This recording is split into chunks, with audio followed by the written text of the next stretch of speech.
Hi YouTube. Managed to get out again, so this time I've kind of gave myself a little test. Had to leave the house within 15 minutes, and it was literally sort of open the truck up, throw everything in and go, and made it no problems at all really. There are some bits and pieces I probably left behind. I kind of feel in my heart that I maybe didn't have enough water. I only ended up with one jerry can of water in the trailer, and I could have done with at least two. But I brought the whole world, so set it all up, and you're kind of joining me just as I'm kind of getting comfortable. It's 4:40, so you can see the 9x9 in the background there, so I'm hardly roughing it on this one for you. Got the BOV and the trailer, that's all set up. Plenty of rations and bits and pieces in the larder. I did have to throw away a few kind of bits and pieces. I think the cold kind of gets to some of the foodstuffs in the larder and in the trailer. So if it drops below freezing, you get things like cooking oil, olive oil, that sort of stuff, honey, that doesn't appreciate being frozen, and so isn't quite the same after that. But I've got this little bit of woodland pretty much to myself for the next couple of days. It's Saturday today, so I'm here sort of Saturday night, Sunday night, and I'm going to slope off on Monday morning, I think. So that's my kind of plan, and in the time that I'm here I'm going to be getting up to as much as I possibly can. So the idea is to maybe play with some personal skills, try and improve those, to have a good walk round, to familiarise myself with the area and become more accustomed with what else and who else lives here. I've got a bit of company with me, and I'll introduce them in a bit, but here we are, we're set up and we're here for a couple of days. So there's a typical kind of widowmaker that we all kind of know and love. That's a substantial piece of timber that's come off of that tree.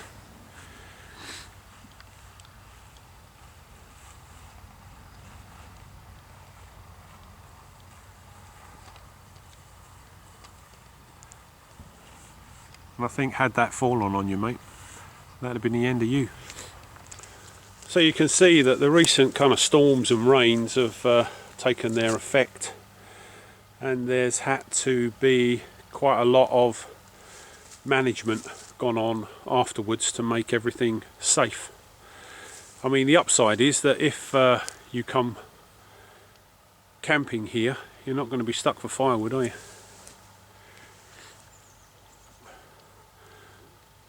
This is a really sort of good idea, you know. This particular woodland's got 4 of these little huts on it, and they have a wood burner and a double bed in there, chair. But if you're not a kind of committed outdoors type, you can still come and, you know, have a toe in the water and have a little bit of luxury. Let's show you the inside. Wow, so what you get in your little hut is basically a wood burner, a double bed, there's a fold out chair, and that's you know, it's warm, it's waterproof, it's in the edge of this beautiful little woodland, and a real kind of retreat and a bit of an escape. So it's quite well insulated. Obviously you've got little curtains to give you a bit of privacy. It's kind of fold out chair. There's a little kind of chest of drawers there for clothes. You've got a wood burner that you can spark up, and that's it. But like I say, you know, if you're not committed to the outdoors, I think you would be happy as Larry in there. So we've had to get some pretty heavy duty farm machinery in here to maintain this little bit of woodland, make it safe for people like me.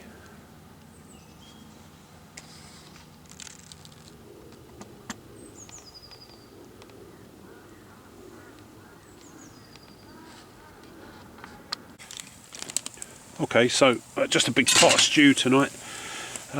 Some potatoes, parsnips, carrot, red onion, nice bit of kind of stewing beef, and some tomatoes, bit of brown sauce, salt and pepper.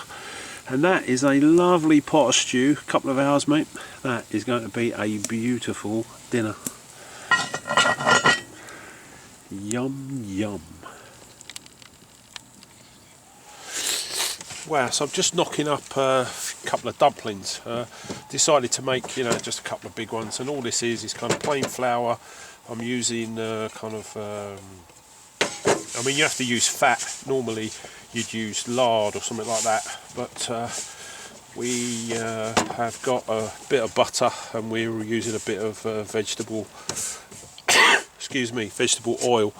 But really, that's as complicated as dumplings are. You know, you can, you know, wince of salt maybe if you want, and just a drop of kind of warm water. But I'm going to break that up into kind of little balls, pop it in the stew about 5 or 10 minutes before we dish it up. But there you go. Okay, going to go for a couple of reasonably sized dumplings each. In with the old stew.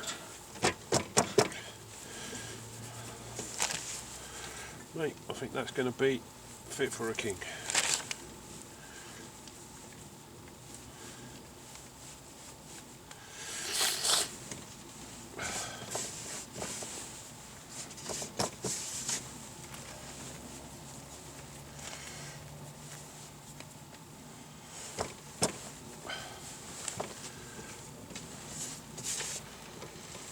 Stew and dumplings in the field. How bad's that?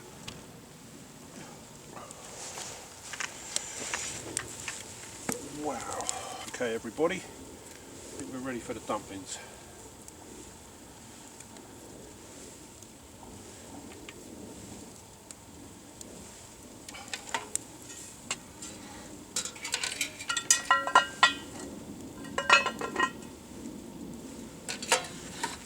Yum yum.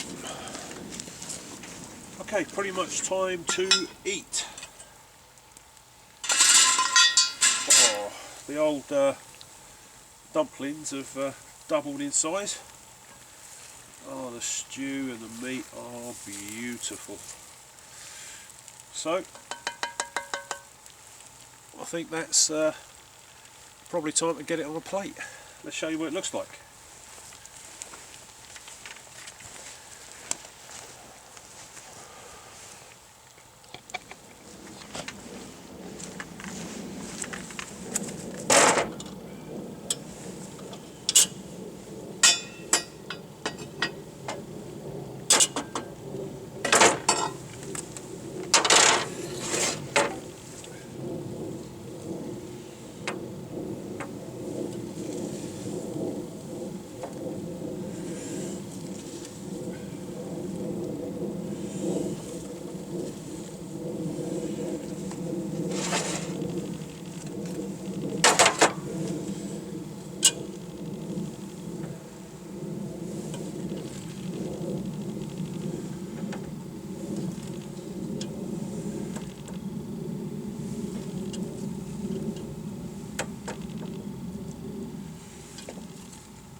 Best time.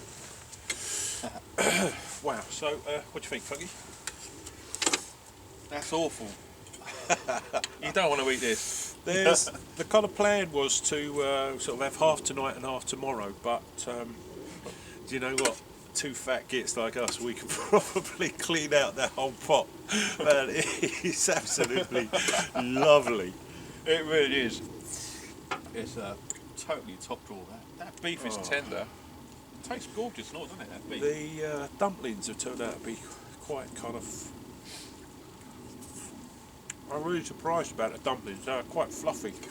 Really are. Now, I think if anything, it could probably have done with just a little bit. If I'd have had maybe an oxo cube, or you know, what I mean, something, a bit of gravy or something. But soak it up. yeah, but it is absolutely lovely. The beef is just melting in the mouth. Well, And of course, great company. Yummy.